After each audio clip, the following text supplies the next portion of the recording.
Welcome to Agent Unstuck Calls, where we talk to real estate agents who are experiencing a challenge in their real estate career and they're looking for an alternative solution. Hi, I'm your host, Mike Cerrone with MastermindAgent.com, and I'm excited about this episode, so let's go ahead and jump right in.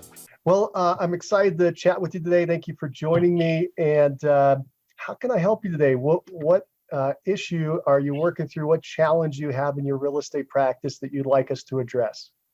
Well, I've been doing this, I'm doing this 10 years, but I would say the last 5 years that I started in Florida, and now I'm doing it in New Jersey where I grew up. So the area I know better actually. So I've been doing it 5 years or it's going on 6 years up here, but I was on a team with one other agent who was the team lead for that entire time, which was great. I learned so much, really needed that, but then it really started hurting when I saw how hard I worked and saw what when everybody's got paid what I made.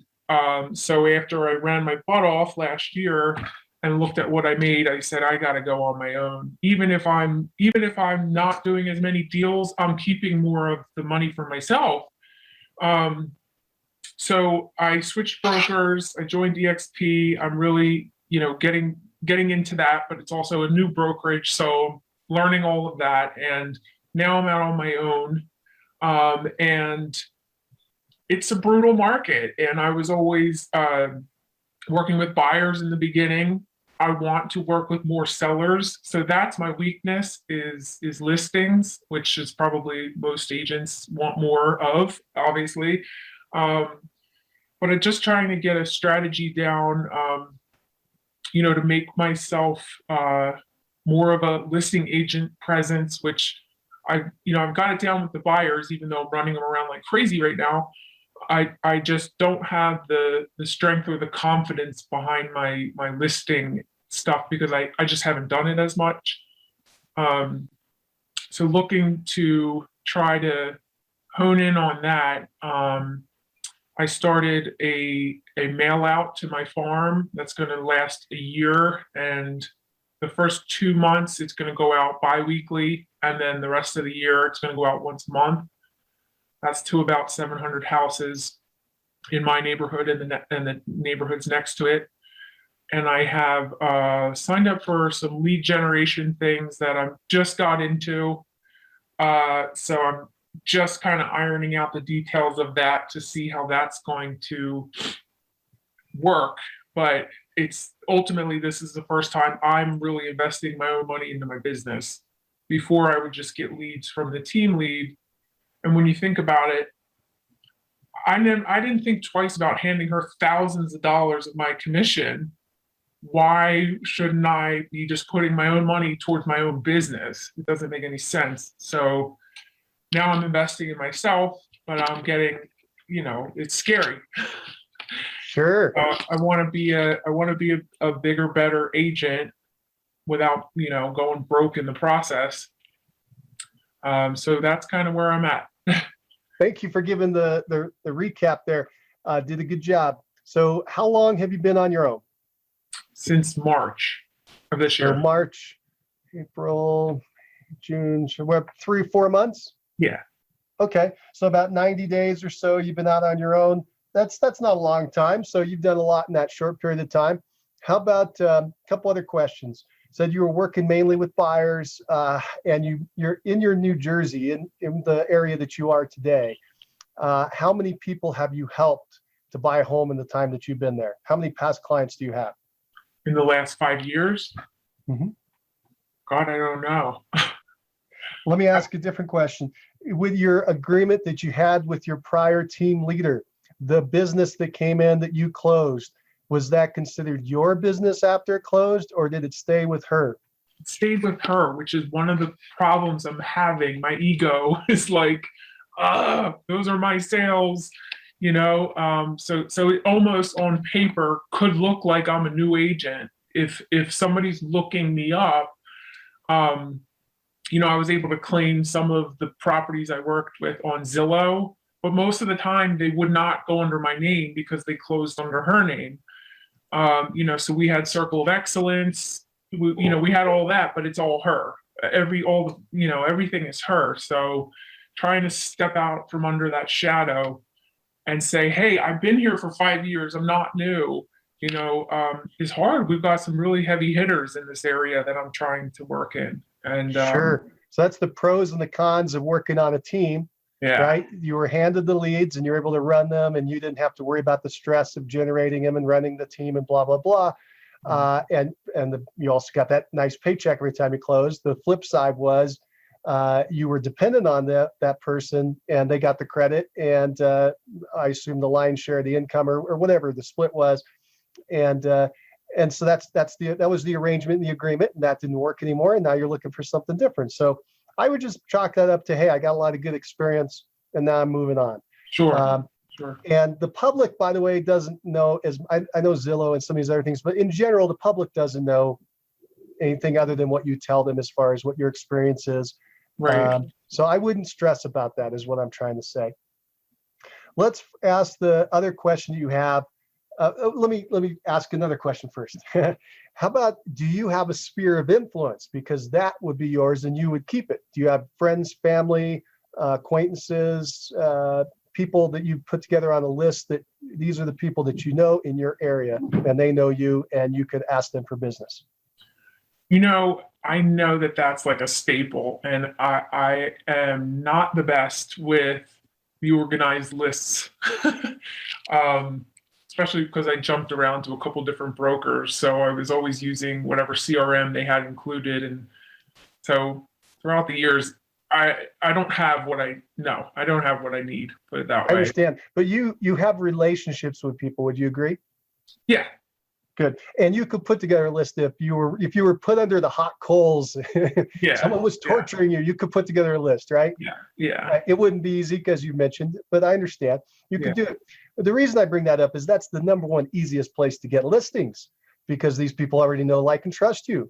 Right. You're not competing against anyone else. They don't negotiate you down on commission. You're typically not competing against another agent.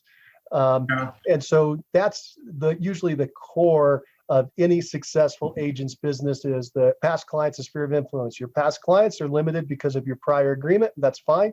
So in that regard, you're starting new, but you still get to start with your sphere of influence. And I highly recommend you do that. Make that list, start working that first. That should become your base business. And as you get past clients, you add to that. Okay, so that's number one. Number two, let's go down the path of how do you generate listings from people you don't know, right? And that's one of the challenges that you've had. And you've gone down the geographic farming route. You're starting to go down that, number one. And number two, you're also going down the, sounded to me like internet leads. Is that basically what you're purchasing? Yeah, it was kind of like a twofold thing. I signed up for this Market Leader is the name of it. And they give you the website, and you put your custom stuff in it to some extent. And they're guaranteeing 10 leads a month that are verified, as far as working phone numbers and email addresses. But it's new, so I'm just really starting that July 1st. How much does that cost? It's $419 a month. Okay. And I had to sign up for 6 months. For a year? 6 months. Okay, so you made, I was gonna say years, $5,000, so $2,500 commitment for 6 months. That'd be 60 leads. Yeah. Okay, good. And are they supposed to all be seller leads? No, I had hoped for that, and I asked for that, and they said, they can't guarantee that they will all be seller leads. And I thought, well, okay, well, I do like working with buyers, although not in this market. So they said it would probably be split, like 6 buyers, 4 seller leads. So we'll see what happens when it comes out. So right. This is another thing you're learning, and that is when you have a team lead, they get to worry about how these leads come in and figure out that whole side of it. And a great team leader, and there's all kinds of teams, good, bad, all in between, but a great team leader, that's what they're really great at, is lead generation. They get really good at narrowing that down and working through ups and down markets and all kinds of changing markets, and they become really good lead generators. Now that you're a solo agent, that's something that you get to work on and focus on, is how do you generate leads? And again, I'm gonna say, if you go back to the PCSOI, past clients' sphere of influence, it's your number one source. If you work it, the top solo agents closing 50, 60 transactions a year, 70, 80 transactions a year, majority of their business is coming from their PCSOI. And when I say majority, I'm talking 70, 80, 90%. It's a big chunk of it because it's the easiest business to get and the most profitable. But looking at these other sources, we're going to keep going down these lines. Let's go back now to GeoFarm. That's something I know quite a bit about. It's interesting what you've got set up. It sounds like you're hiring a company. They're going to do some kind of mail out for you. Did you say you targeted a list of 700 or $700 a month? I can't remember which. 700 houses. 700 homes. Okay, so did you pick those properties? Yeah, it's the neighborhood I live in, and there's two neighborhoods like attached to it that I love. I live here, so obviously I'm familiar with it, and I've always wanted to get more in my neighborhood, get more business in my neighborhood because it seems like two of the big agents that lived in here moved out, so we're seeing all different agents listing in here now. Not one dominating, so, but I'm not, that's where my confidence I worry about, the listing appointments I've been on have been those previous clients or sphere of influence, but to break into the neighborhood, I don't know the majority of the people in here. And I think there's something about going into a listing appointment without knowing them that I guess knowing myself worries me. How I would do with a presentation under pressure with people that I don't know. That's probably poorly the first time. Yeah. Gonna take some practice. You know why? Because you're a human being. Yeah, because that's what happens to all of us. Yeah. It is the most difficult part of our business because when you're working with a buyer, you're selling a physical product, this house. And the buyer is selecting that. They're not selecting you, they're selecting the house. You're just kind of going along for the ride. You're looking for their feelings and their ideas and their emotions, and you're playing along. And that has a talent. That is a talent. But it's different because when you go out to the list, the thing that you're selling is you. Yeah. It's you. It's you. You're you and the ability to do it. And that's what you're picking up on, confidence in these other things. And the way you build confidence is through experience. Yeah. And we're going to come back to some of that. But I'm glad you're bringing this up and addressing it because everybody goes through it who wants to move into the listing side of the business. It is a challenge. You really have to be driven to make it happen and make it work. I'm going to give you a couple ideas.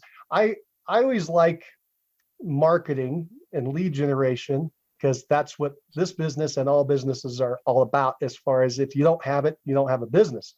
You have to do other things. But if you don't have this, you don't have a business. So let's kind of go down this path. You picked GeoFarm, and I'm going to come back to that, but I want to get a bigger picture out there, and that is you got to pick a niche.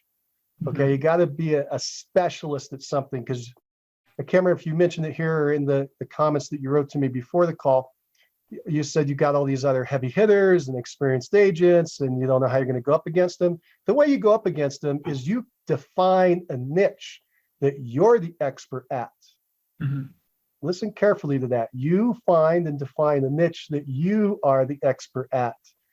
You set up the game board so that you're going to win.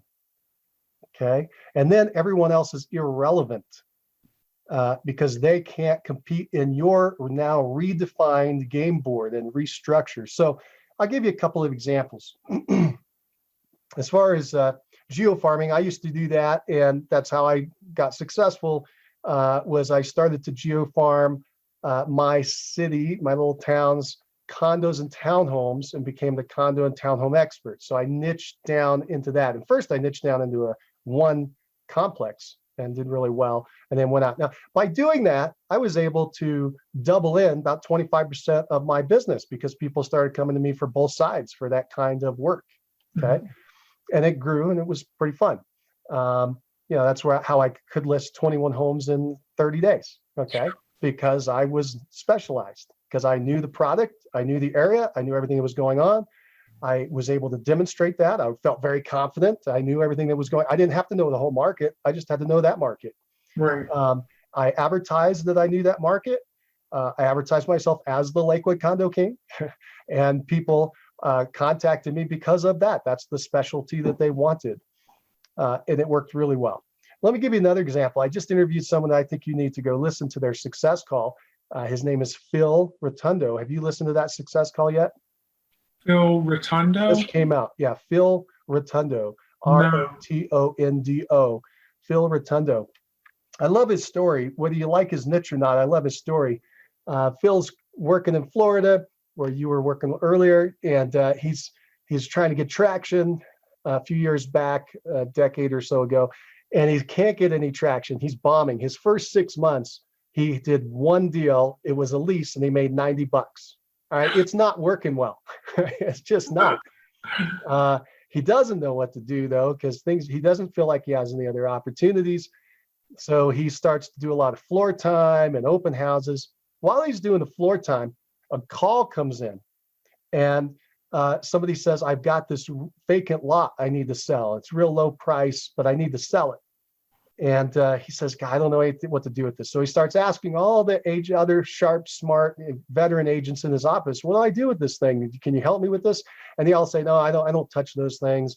I don't deal with vacant lots. They're too low price, too small of a commission. I don't want to deal with that. And he starts to think, he says, well, what choice do I have? I got nothing else going on. I'm gonna try it. So he does it, and it works. And within months, the other agents in the office realize that he knows how to do vacant lots. Guess who starts referring him all these deals? The agents in his office. All the other agents in his office and other offices, because they don't want to deal with them. Right. So that's a great niche because it's one that nobody else wanted to do. Mm-hmm. He's developed that and grown it.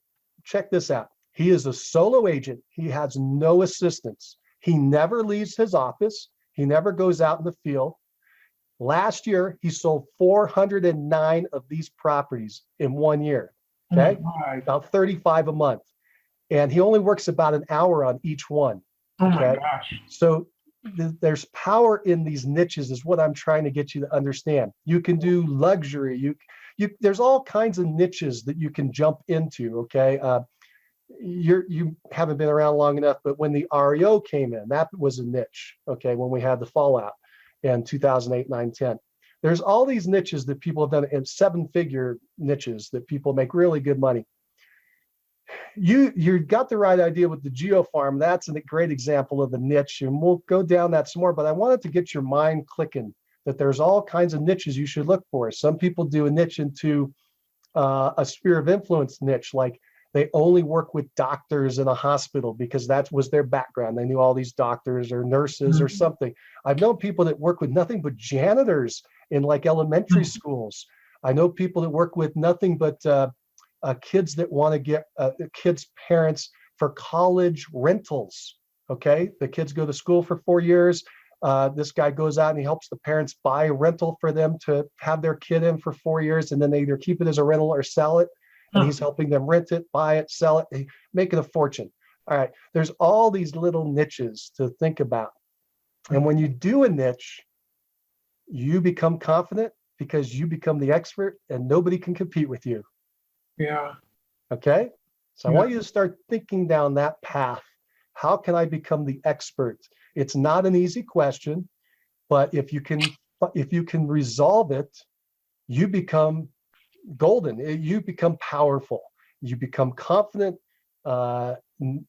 Everything else falls in place. And when you're an expert, guess what? Nobody's going to negotiate down your commission. They're going to pay you for your expertise. Think about it in other professions. You get your ear lopped off in an accident. Are you going to negotiate with the doctor who comes in to sew it back on? Not at all. Are you going to want the best ear doctor there is to sew it back on? Absolutely. Right? Okay, so I know that was a silly example, but you're getting the idea, right? There's special people. Your car breaks down and you've got a special type of car. You want to go to the specialist who does whatever your problem is. And that's what you want to do in real estate. So I challenge you to think of that. Now we'll go down the Geo Farm route because that was very popular when I got in 30 years ago, because it automatically makes you niche. You become a niche in that neighborhood, the expert in that neighborhood. And it's really good and it can be powerful. It sounds like you've seen a couple of examples of people who did it in your neighborhood. Most people select the neighborhood that they're in because they know that inventory. That's great. But you should also do research on it to see how many homes you're selling, right? How quickly are they selling? For instance, when I did the condos, I knew that I was selling at a 10% rate on average. So 1 in 10 was moving every year. It was pretty cool because the surrounding houses was 5%. It was 1 in 20. So we were selling at twice the rate. So I knew it was a good market. I did all kinds of analysis on the market before I jumped into it. You need to know those kind of stats. Let me go. I know we only have a limited amount of time, but I want to get some information out here for you. The GeoFarm group that you're working with, the mailing of one a month is not enough. Right. Okay, if you want to become a true expert, you not only need to be the expert, you need to tell everybody over and over and over and over and over again. Right. But you have to tell the right people. Okay. Right. So in this case, it's your GeoFarm, and you got to have the message of I am the expert of X. So as an example, I don't know what's the name of the subdivision. Sturbridge. So you say, I am the Starbridge real estate expert. I can help you. If there's anything you need to know about this market, I know it backwards and forwards. And you better know it backwards and forwards. You do the stats. Right. In fact, that's a great mail out, is the stats of your market. It shows, it demonstrates that you really are the expert by showing all the sales, all the stats, all the breakouts. What's the average days on the market? What's the list of sales price ratio? What exactly were the properties that were bought and sold? People go, oh my gosh, does this market? You want to connect them. I need to sell my house. Call. Okay. You got to get that connection going. And you also have to have a really good offer. So you've got to get the response from them to contact you to get something in return. You give something for free in order to get your foot in the door. That's the typical way it works. It could be the old one is the old market analysis. You say, well, yeah, they could go online to get that. That's true, but it's not from the expert. It's not definitive. Have you ever done one? They're very generic. They can be all over the place. They can be wrong. Right. And you got to prove in your marketing way, I'm going to give you an accurate market analysis. If you want to know exactly what your property is in this market, contact me. If you want to know a general thing, contact someone else. Okay. The other beauty of the niche for a solo agent is that it limits your expenses because you can ignore everything else. Like right now, you were trying to reach out and grab things to try to figure out how to get back in, right? So you bought into this business. I don't know if it's any good or not, but this $2,500 expense that you had to buy whether you knew it was going to work or not. Yeah. Right. Scary. And luckily it was only $2,500, but well, I'd love to take that $2,500 and work it right down your niche. Does that make sense what I'm saying? In this case, you said GeoFarm, but whatever the niche is, you just define it. And the first niche, let's go all the way back to the beginning. The best niche is? Sphere of influence. Yes. Good job. Woo. ECSOI. That's right. So past clients and sphere of influence is your best absolute niche. And because it's yours. Right. Nobody has your past clients and sphere of influence niche. That is you. Right. And you want to create a moat around that by reaching out, grabbing those people and hugging them as often as possible. Yeah. Okay. So that they get to the point they go, real estate, that's the connection in their brain. Right. Okay. Coca-Cola does that by spending billions of dollars, drink Coca-Cola, drink Coca-Cola. That's the connection they're trying to create at the top of someone's head when they go to the vending machine or wherever they're at. You need to do the same thing with real estate. Yeah. Okay. And if you do that, then everything else falls into place. You don't even have to be that good when you go on the listing presentation because they're only talking to you. Does that make sense? That would be amazing. That's the way you got to work it.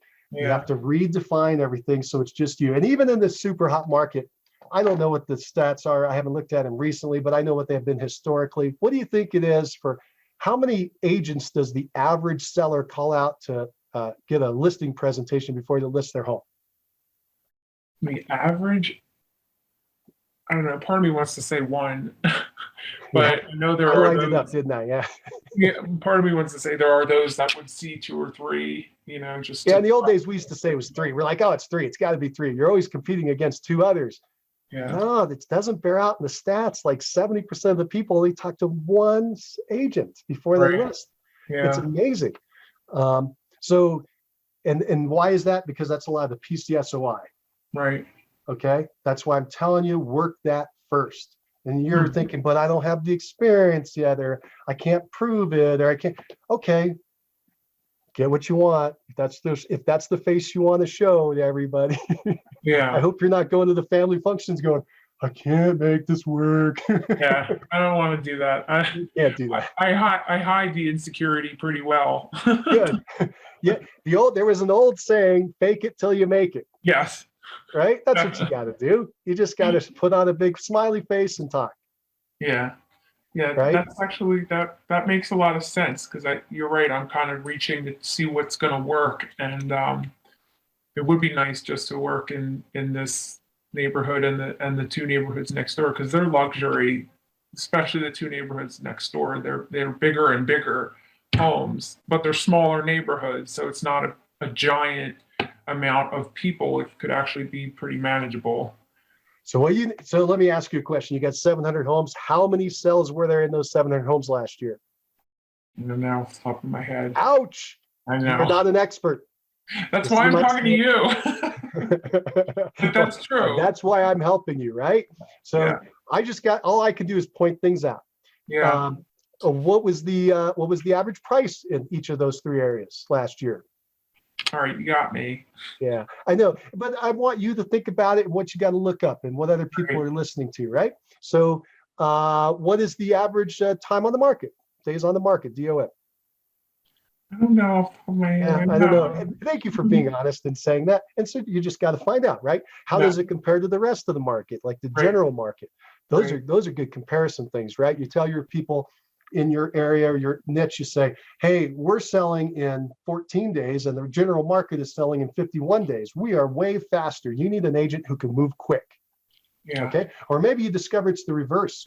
You say, hey, look, I know you've heard on the radio that everything's selling in 21 days, but in our market, it's taken almost 4 months on average to sell a property in these niches. You need somebody who can go the distance and bring people to this market, right? Well, you can't do that yet because you don't know any of the stats. No, I don't. Okay, I'm going to give you one. This is such a big, hot topic. I'm going to give you a couple more things to think about. The most important thing is this. When you define your niche, you've got to ask this question. You've got to put yourself in their shoes and say, what do they want? Okay. So if you want to work with sellers in your neighborhood, you've got to flip yourself into their shoes and ask, what do they want? Because if you can answer that and then you can provide it, and then your marketing says, hey, I know you want X, here's the solution. Yeah. You are the only one they're going to call. Right. I thought about offering for buyers and sellers, like to do a home warranty, to offer that to all the sellers.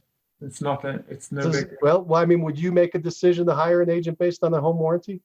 No, but I thought actually the idea came from it's like an introductory email that goes out to people that sign up on my site. So it was like a little something extra to get them to, like, push them through the should we call her, should we not call her phase. Does that show your expertise? No. Does it answer what's in it for me? From the other person's side, they say, what's in it for me? Well, a home warranty, but like long term, that's not really what they want. They want a home, or they want to sell their home. So good. Now go another level deep. Let's take somebody in your neighborhood. Don't tell me who it is, but just picture your neighbor to one side of you or the other, okay? And they've decided to move. What do they need? What do they need? Well, they need an agent.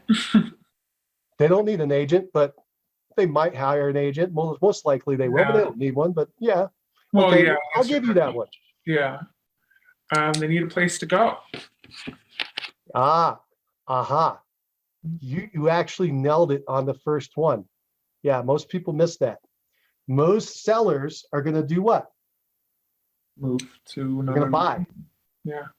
Yeah, it may be in your local area, it may be out of state. We don't know where they're going, but they need to buy. And which is more attractive, the seller to buy in the mind of the client?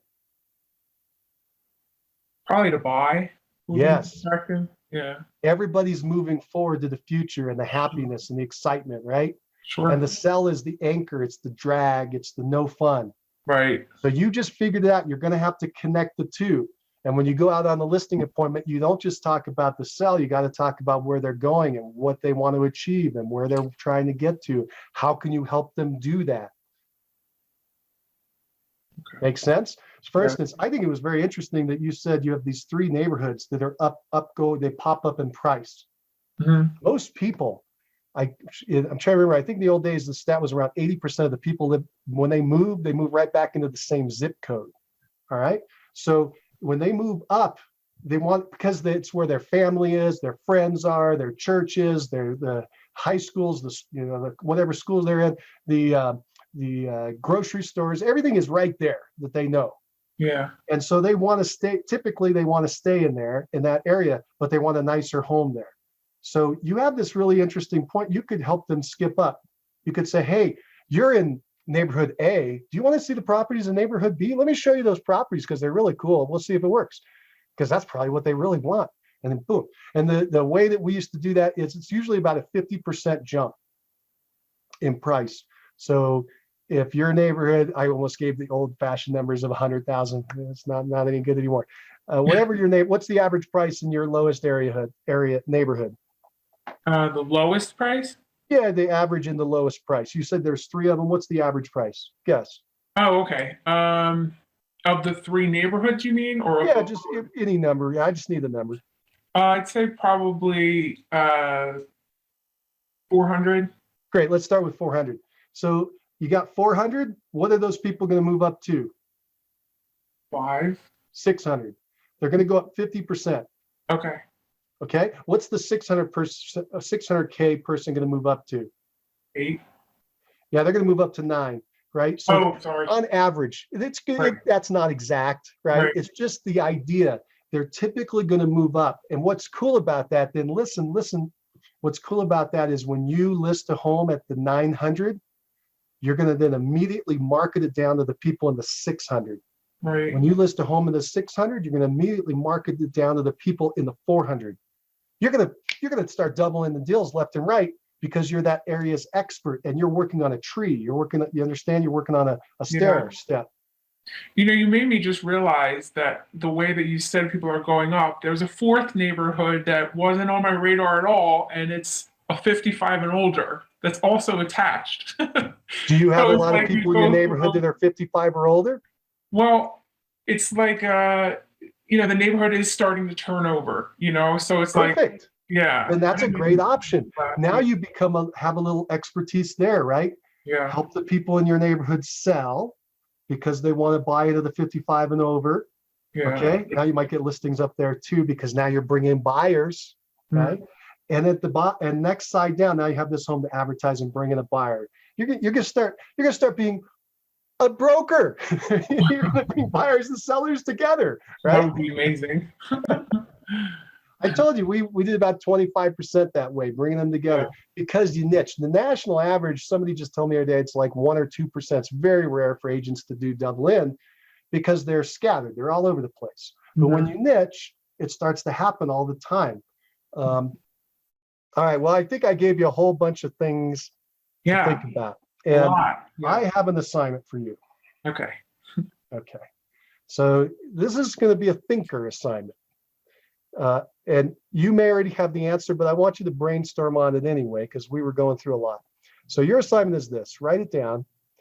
Your assignment is to just brainstorm with yourself and think about what niche you want to be in. What area what thing do you want to be the expert at? It can be a geofarm, but it could be something else too. Open your mind. There may be some niche that you have where you haven't talked about. An area of expertise, a group of people that you know, a type of property that you actually have an expertise at and you haven't thought about. Something's there that you may not have thought about. And I want you to define it because I want you to be able to commit 100% to whatever that thing is for the next year. And if you will, you're going to be really surprised at the results. But you won't do it if you don't feel confident about it. So I need you to think about what that niche is and how you can dig into it and become that expert. And then I want you to write that down so you know what it is. And I want you to then notify me. So when could you get that assignment done? Well, I'm kind of curious now to think about running some numbers of turnover rates and, you know, looking into that, like different, what you had mentioned that you did.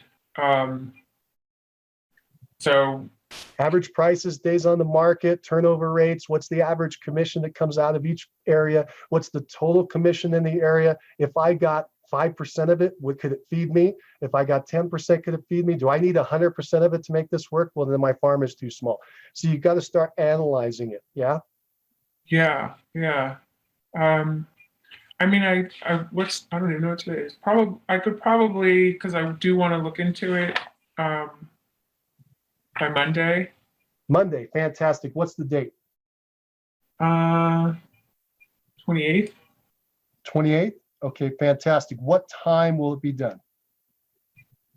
I'd say probably by 11 a.m.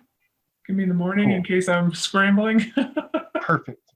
At 11 a.m. on the 28th, by then or before, send me an email to let me know that you've completed the assignment. That's your accountability. Okay. And this is going to be a fun project. I'm really jealous. This is a great thing for you to work through because you now can create the vision of what you want to create. Okay. You're not just a normal everyday agent anymore. Now you're a business person. You're creating a vision of what you want. You're going to bring something into reality. You're a creator. You're a maker. See what I mean? I like it. Yeah. I like kind of exciting, right? Yeah, it's a little less overwhelming than trying to know everything. You know, it's like just become an expert at least one thing, and then you'll be more confident, and that makes a lot more sense.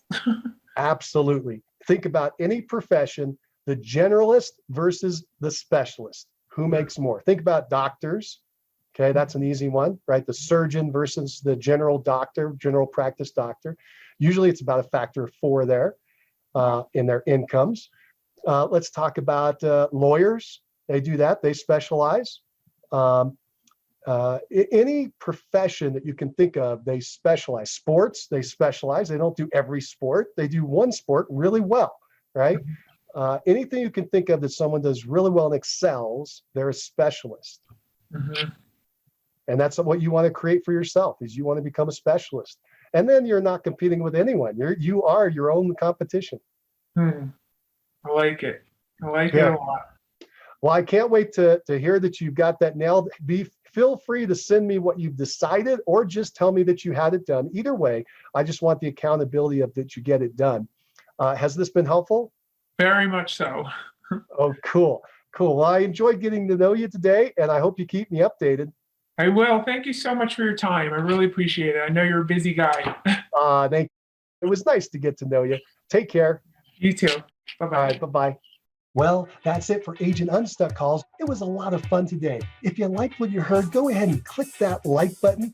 And if you want to hear more calls like this, go ahead and subscribe to the channel and hit that notification bell so you know exactly when the next episode is coming out. And if you have any thoughts about what you heard today and you'd like to relay that to everyone else, go ahead and put that down in the comment section so people can talk about it. And finally, if you're stuck in your real estate career, you're a veteran who's having some challenges and you can't figure out how to get to that next step, go ahead and schedule yourself an Unstuck call. Just go to agentunstuckcall.com. That's agentunstuckcall.com. And let's get you scheduled in. You'll go in there, you'll fill out a quick survey, you'll find a time that works for you, and we'll get on a call just like this and see if we can't get you some answers. All right, this has been a lot of fun. I'm your host, Mike Cerrone with Mastermind Agent. And again, thank you for joining us on Agent Unstuck Calls. Take care.